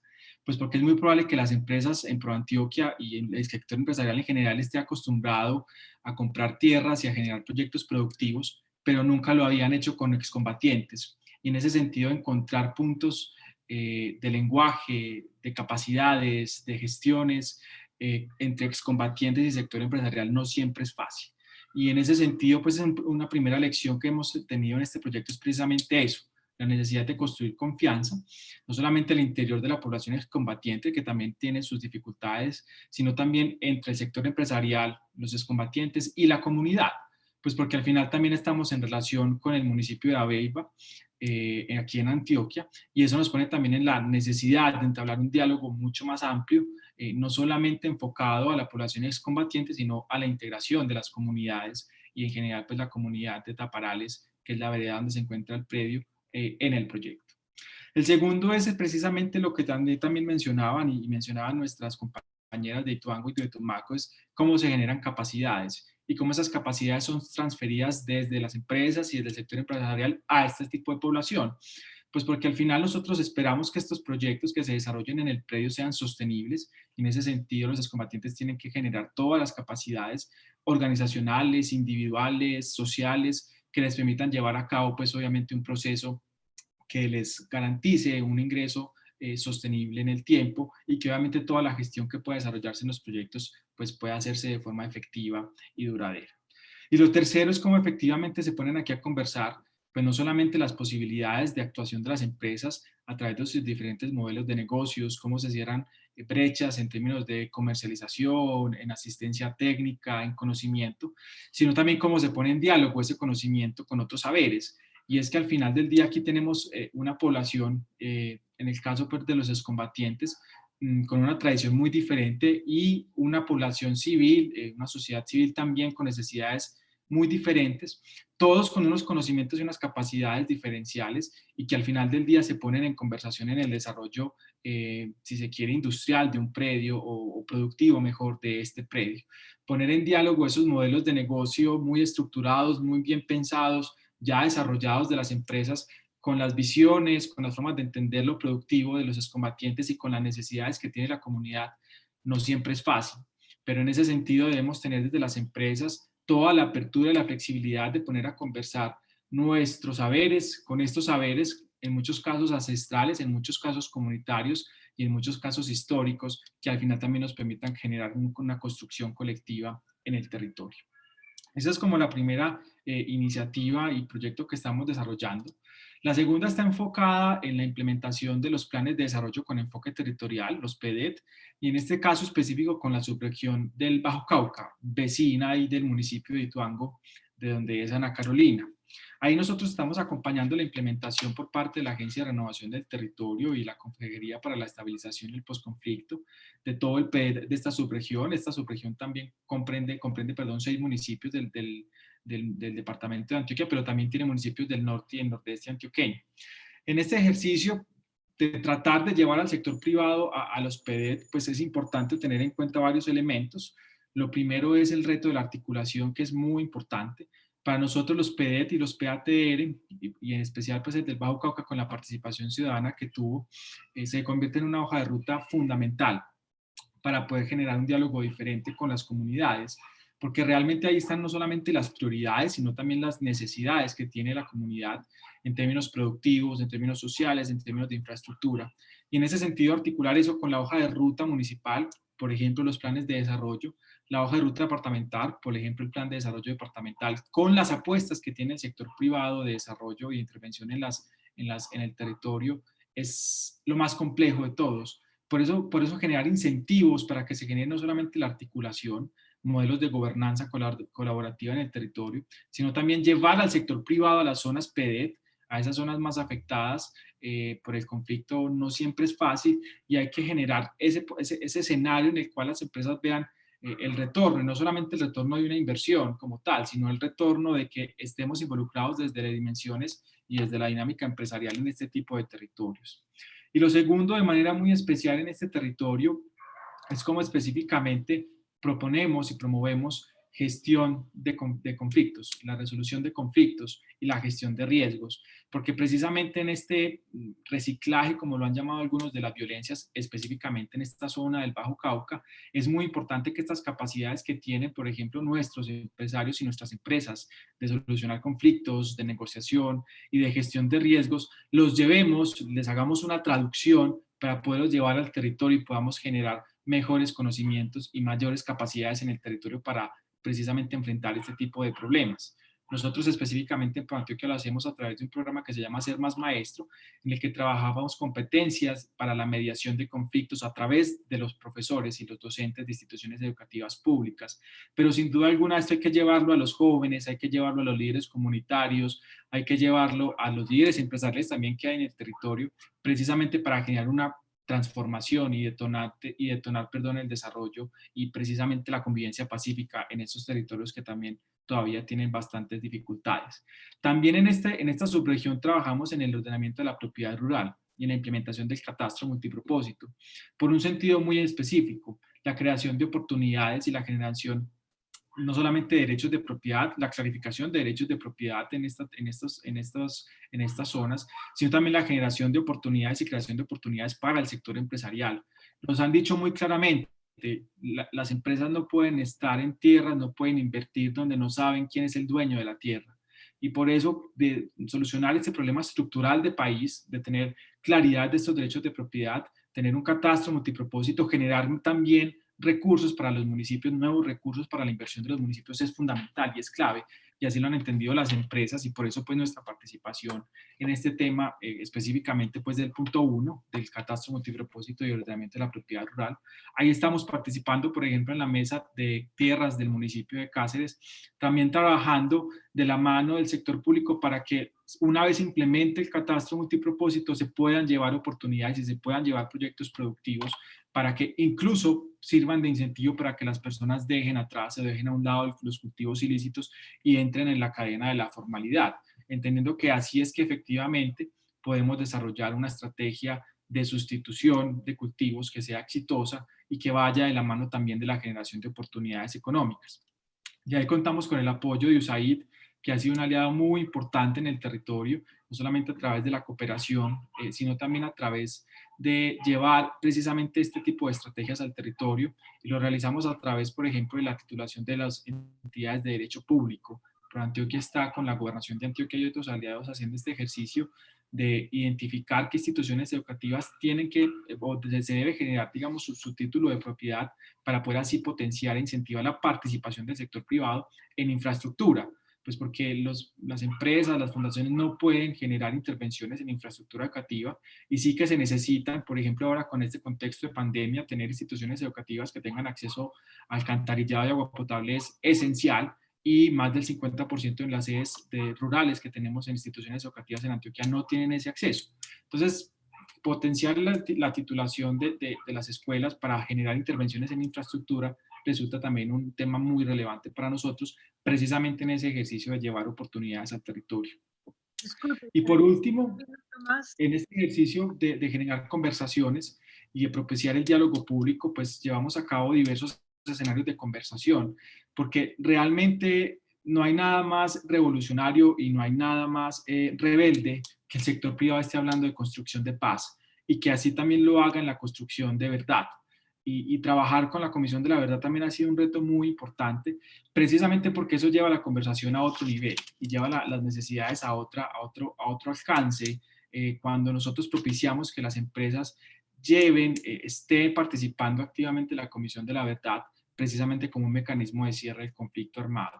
Y en este ejercicio de diálogo público, claramente, pues tenemos el reto de poner las armas argumentativas y precisamente entender que en el disenso también se pueden encontrar consensos y que solamente un país que es capaz de hablar tranquila y sosegadamente de paz, de verdad, va a ser un país en paz. Y por eso, pues en este ejercicio de diálogo público, pues tal vez uno de los grandes retos precisamente es cómo generar una mejor aproximación a que el sector empresarial entienda este tipo de retos y entienda que solamente a través de la participación en este tipo de escenarios se puede construir la paz. Y obviamente que todas las inversiones, todas las iniciativas como las que se acabo de mencionar, de carácter productivo, de infraestructura, de titulación de tierras, son relevantes, pero que si efectivamente queremos un aporte decidido y concreto, es precisamente a través de estas estrategias de diálogo público y mucho más importante de diálogo social, de creación de valor público a través del diálogo social, para que las empresas también superen ese miedo de tocar estos temas que a veces son tan polarizantes y que entiendan que las empresas van a ser cada vez más pertinentes si entienden estas necesidades y si entienden precisamente este nuevo rol en la construcción de una mejor sociedad. Muchas gracias y yo quedo aquí también pendiente de las preguntas y la conversación que se pueda suscitar. Muchas gracias, Mari.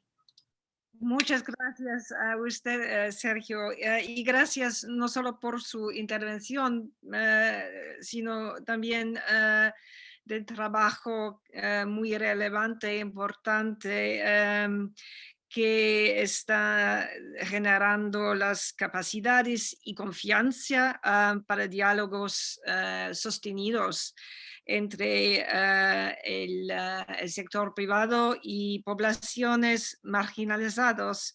Y esta idea de construcción compartida y cómo alinear los intereses de cada grupo. Empresarial, comercial o de los, por ejemplo, los excombatientes.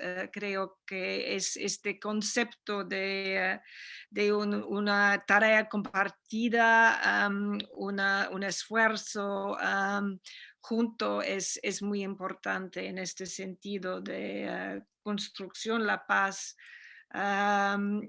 muy innovador. Bueno, nuestro último ponente es Juan Felipe López para explicar el rol y los proyectos de emprendimiento social y cómo generar y aportar el involucramiento del sector privado y en los desafíos, los retos del desarrollo sostenible y construcción de paz. No veo a Juan Felipe, pero espero aquí que... Aquí estoy. Hola. Hola. A usted la palabra. Muchas gracias, Mari. Gracias por la invitación. Para nosotros también es supremamente importante el día de hoy acompañarlos a todos ustedes en este foro. Y precisamente en este panel, precisamente porque desde la agencia que yo represento, que es la Agencia de Emprendimiento e Innovación del país, pues existe también un reconocimiento grande al emprendimiento y al emprendimiento social. Yo les cuento que hace algunos años atrás esta agencia se dedicaba exclusivamente a la atención de emprendimientos de alto impacto. ¿Y eso qué genera? O sea, ¿cuál era el core de este negocio? Buscar emprendimientos de emprendedores como Uber, que en muy poco tiempo podrían lograr unos éxitos relativos en ventas, en empleos, en internacionalización, en llegar más allá del país. Pero algunos años atrás, digamos, las nuevas políticas generaron también las nuevas estrategias que tenemos en torno a cómo llegar, cómo la empresa y el emprendimiento tiene que llegar a otras regiones del país diferentes, con metodologías diferentes, cómo poder llegar a los rincones más alejados de Colombia, una Colombia tan compleja, digamos, en su estructura geográfica, pero con un potencial de crecimiento increíble. Ahorita veíamos con Eliana, digamos, un caso solamente de lo que es el potencial productivo del país, que viene desde esas regiones y que nutre, digamos, las capitales del país, que donde está concentrada la mayor parte de los emprendimientos. Entonces, desde nuestra agencia nació también digamos, una línea de trabajo que es el emprendimiento social. Y el emprendimiento social visto desde varios, digamos, de varios aspectos, pero enfocado básicamente a la búsqueda y el mejoramiento de las empresas como modelos, obviamente, de negocio y de solución para aquellas personas como personas víctimas del conflicto armado, personas en situación de vulnerabilidad, personas en estado de reincorporación que vienen nuevamente a la vida civil, por decirlo así, y que a través del emprendimiento en las regiones pueden y tienen una opción bastante valiosa de vida. Entonces, ese emprendimiento hay que valorarlo desde muchos aspectos, pero ese emprendimiento, como lo decía, tiene un potencial gigante, un potencial inmenso en las regiones que por algunas, digamos, yo le decía, algunos principios básicos no se ha desarrollado de la forma que debería haberse desarrollado, pero que puede hacerlo de una forma de un crecimiento exponencial. Nosotros hablábamos en ocasiones de... Gracias, Nora. Gracias por tu aporte, Nora.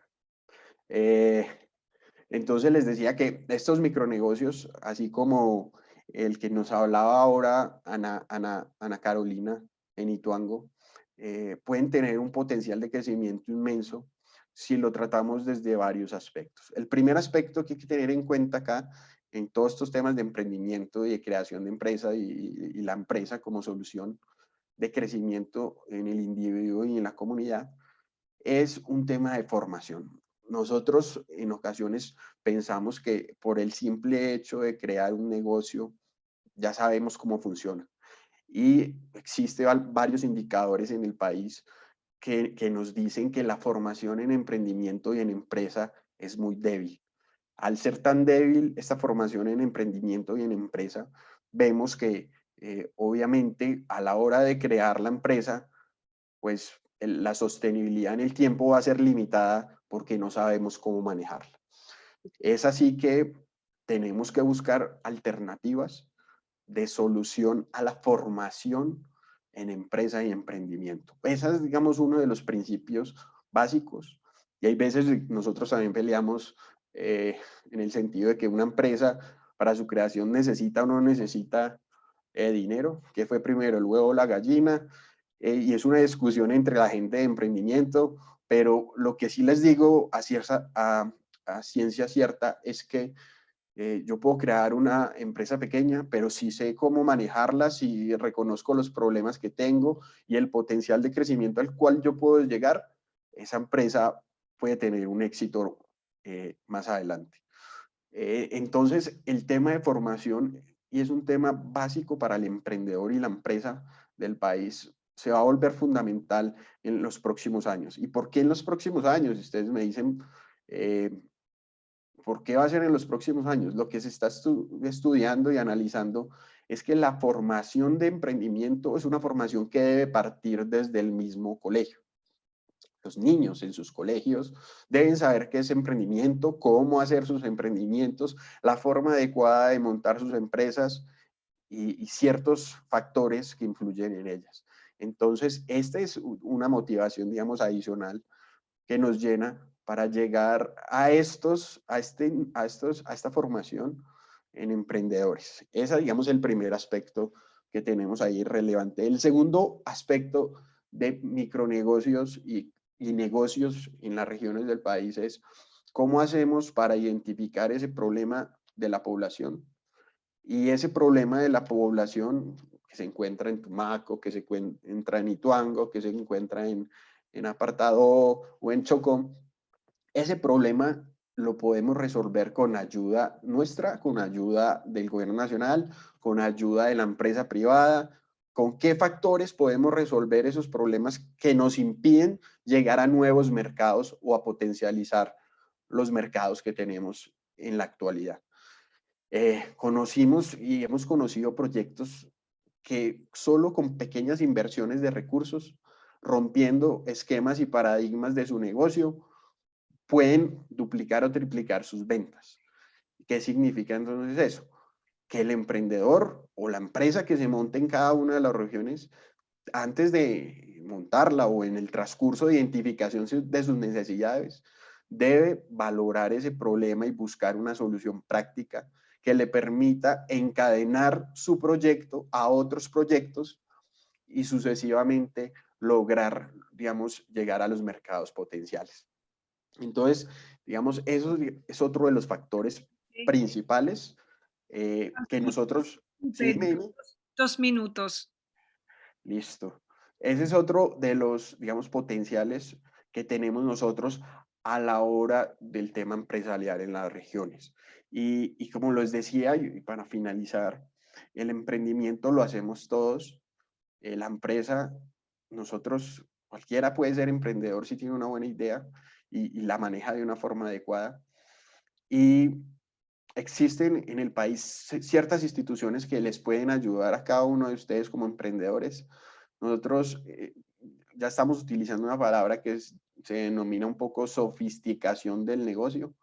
¿Y qué es sofisticación del negocio? Que su pequeño negocio o que su negocio, por decirlo así, como el de Ana Carolina, que es un negocio de confección, mejora toda su producción, todo el diseño, y puede romper esquemas y no solo llegar y vender en Ituango y generar, obviamente, la economía tan importante que la está desarrollando en su municipio, sino llegar a otras zonas y regiones del país para dinamizar no solo su proyecto, sino la economía en otras regiones. Entonces, eso es uno de los, digamos, principios que estamos utilizando en este momento en Impulsa, el tema de la sofisticación de los negocios y los pequeños y los grandes y medianos negocios para poder romper esos esquemas y llegar a otros mercados. Así estamos, Mari. ¿Cómo estamos?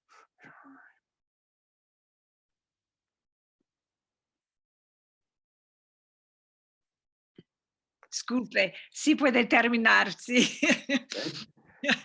Porque falta tiempo.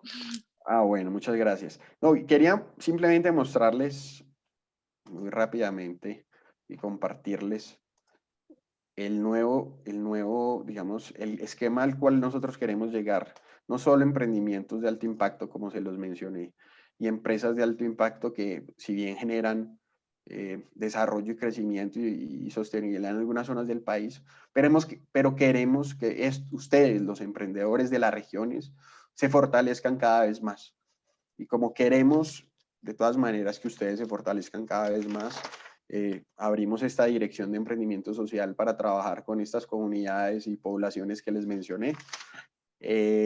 Víctimas del conflicto armado, personas, organizaciones o asociaciones, personas en situación de reincorporación ya con negocios, y cómo la empresa obviamente puede romper esos paradigmas y generar unas dinámicas económicas en las regiones. No era todo entonces, nosotros y personalmente estaré, digamos, a disposición de las preguntas que vienen más adelante. Un abrazo.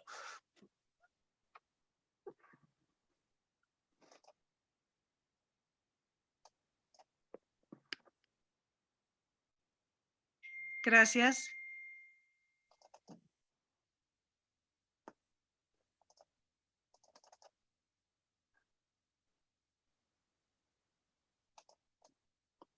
Ya te estoy quitando eso. Juan Felipe, ¿has terminado o no? Sí, Mari, ya. Oh, perdón, Perdón, ok. Había una brecha en mi conexión. Muchas gracias y gracias sobre todo por hablar, por mencionar la importancia de la formación, las cadenas y esta idea de valor. ¿Qué es valor? ¿Qué entendemos de valor? Valor social, valor comercial, valor colectivo, etcétera. Nos falta un poco el tiempo, pero quería pasar muy rápidamente a las preguntas. Si quieran plantear unas preguntas a las ponentes, por favor hágalo en el chat. Pero hemos hablado mucho de la construcción de paz, evidentemente y el desarrollo, pero mi pregunta a todos y todas sería si la pandemia que enfrentábamos este año, ¿cómo ha cambiado las oportunidades o los desafíos de nuestro tema? Las posibilidades de la paz o del desarrollo. Ha cambiado todo, me parece, pero ¿cómo? Quizás que Marcela o Ana Carolina puede empezar en darnos una respuesta en este sentido.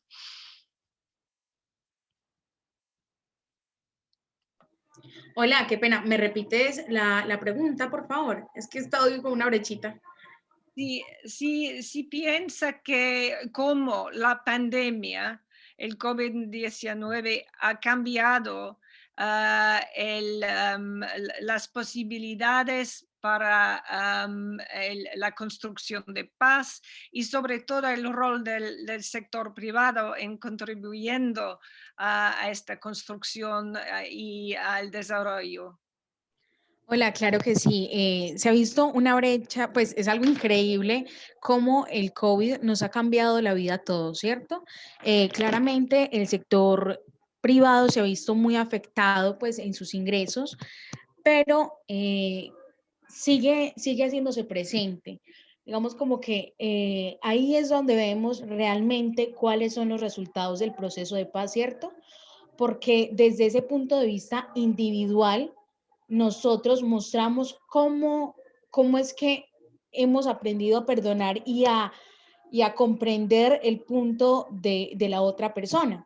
Entonces, digamos como que cuando nosotros individuales, como seres individuales, nos damos cuenta y aceptamos la paz en nuestros corazones, sé que suena un poco romántico, pero es una realidad, podemos hacer cosas a grandes escalas, ¿cierto? Entonces sí nos ha afectado muchísimo, digamos como a los sectores económicamente, pero cuando hablamos del proceso de paz, nos ha mostrado que estando en aislamiento, cada uno en su casa, nos muestra que el proceso de paz continúa día a día y que debemos aprender a ser pacientes y a conocernos primero para poder llevar esos conocimientos de paz a nivel territorial. Obviamente, pues si hay circunstancias y de pronto procesos que se vieron congelados, como algunos que llevaba a cabo ACNUR con Confenalco y otras entidades, sin embargo, nos permitió replantearnos y ponernos creativos y como quien dice, despierte o se queda.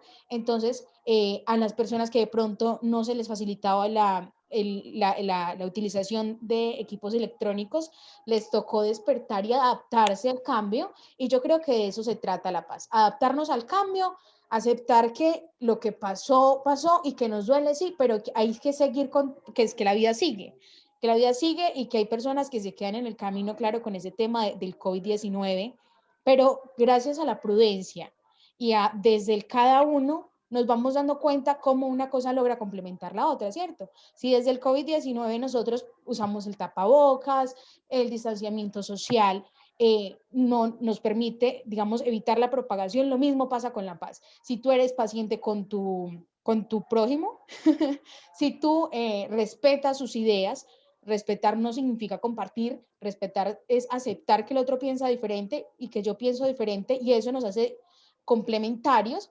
Entonces, yo creo que sería eso. No sé si de pronto suena muy romántica, pero esa es mi respuesta. Muchas gracias. Gracias, Ana Carolina. Buenas palabras. Hay otras preguntas desde los participantes sobre lo que han escuchado, oído de los ponentes. Me parece que hay muchísimos temas en la discusión que oímos. El tema de alianzas, la colaboración entre las empresas, las comunidades, el sector público. Este tema de innovación me interesa. No sé si Eliana quería comentar sobre esto, porque es su, es su área, su interés, pero como nos contaba Ana Carolina, la innovación, la posibilidad de innovar en el sentido social o en el sentido económico, es muy importante cuando pensamos de las respuestas a la pandemia, a la crisis, a los retos sociales que enfrentamos. No sé, Marcela o Eliana. Yo creo que aquí es importante enmarcar qué estamos entendiendo por este tema de innovación. Y creo que la aproximación, si nos vamos un poco a este caso de Vigía del Fuerte con Planeta y Alsec, podemos hacer referencia a ese proceso de cambio. Y los procesos de cambio emergen desde el mismo hecho de los procesos de conversación y efectivamente cómo vamos abordando lo que trajo la pandemia consigo. Y yo pensaría que ese proceso de cambio se da en tres sentidos importantes. Todos, absolutamente todos los modelos de negocio de las empresas cambiaron. Lo segundo es que se evidenció la inequidad y el desequilibrio social que hay en el mundo, no solo en los países de América Latina, sino el desequilibrio y las problemáticas sociales que hay en todo el mundo. Esto va a generar cambio en los hábitos de consumo, cambio en las tendencias de mercado, y creo que así como como dice esta canción, que en la oscuridad la luz entra por la grieta, pues creo que esta ha sido una de las grandes grietas que hay en este momento en la humanidad y en el mundo, que también constituyen una oportunidad importante para que ahí sí en serio como humanidad nos estemos pensando modelos de negocio y modelos de interacción con el mercado que sean más simétricos, más distributivos y pensando en todas estas problemáticas que ocurren. Entonces, creo que el proceso de innovación no es una tecnología, no es lo digital, es el conjunto de todas estas cosas para el cambio.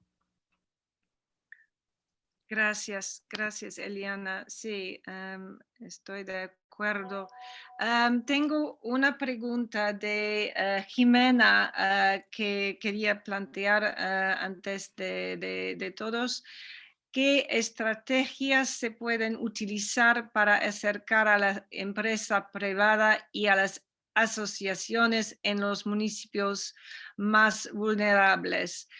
No sé si quizás María Lucía quería tratar de esta pregunta de Jimena.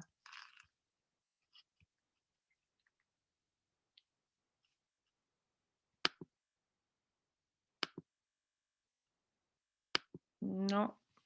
no veo a María Lucía.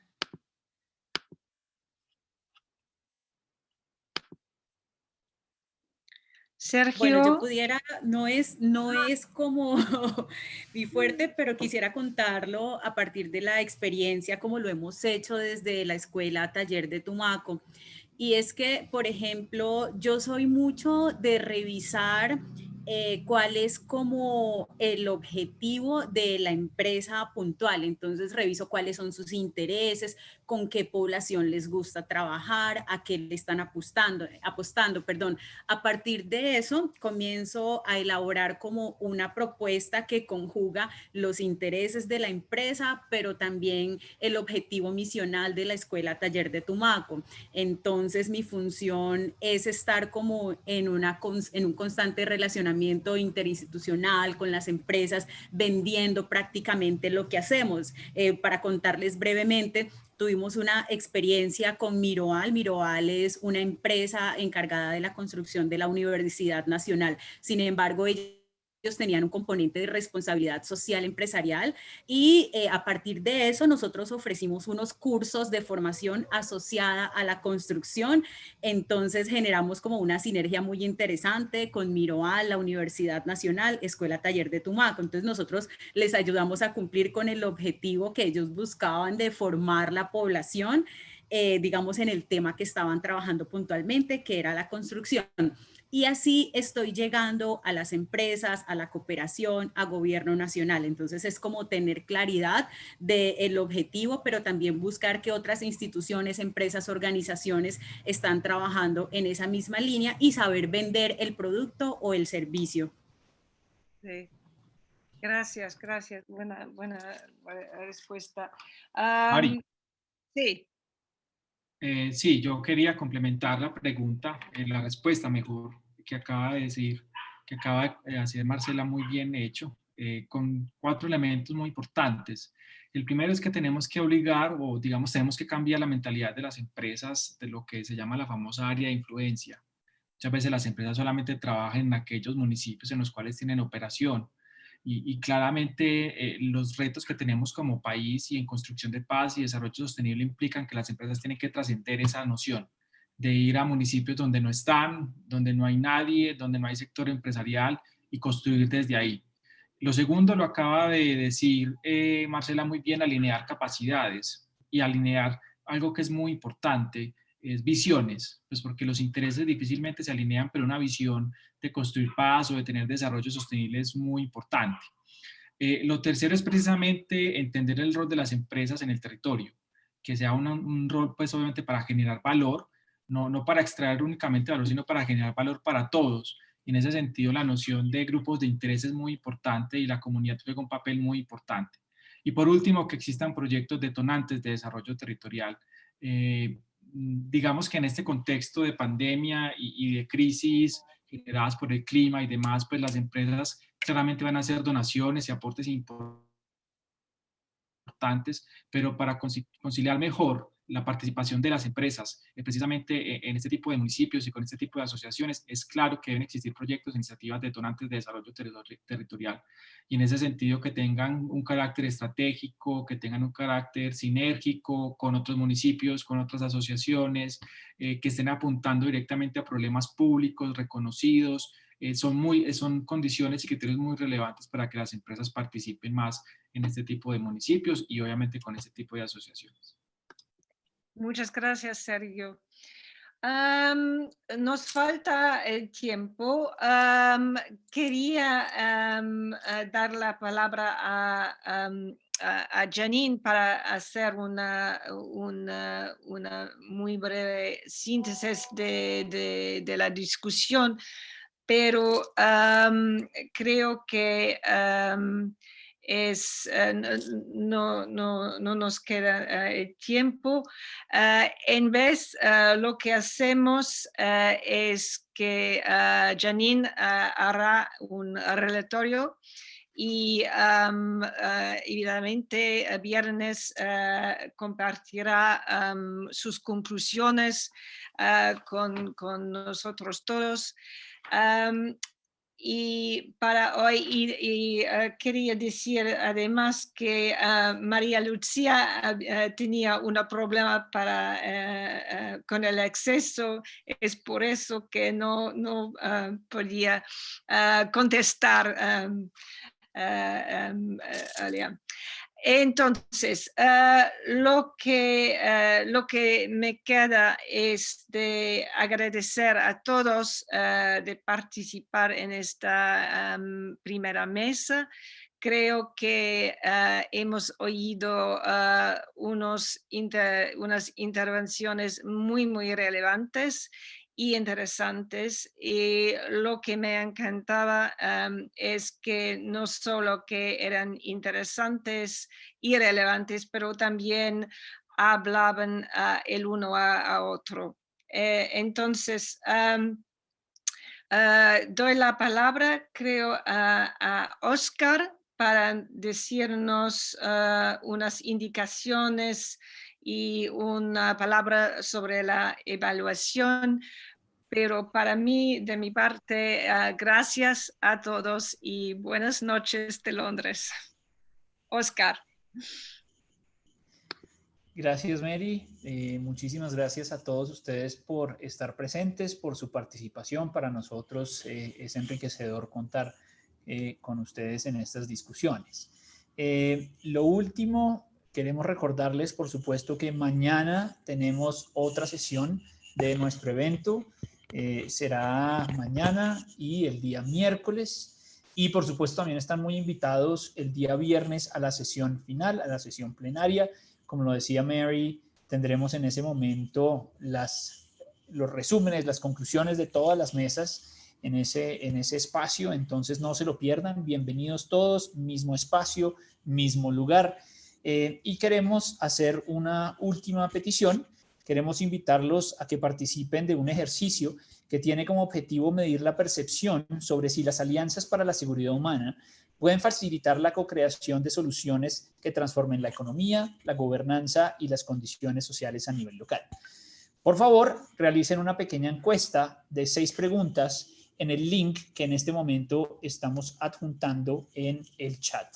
Con eso nos despedimos y esperamos verlos mañana, pasado mañana y el viernes. Muchas gracias a todos. Buenas noches. Muchas gracias. Buenas noches.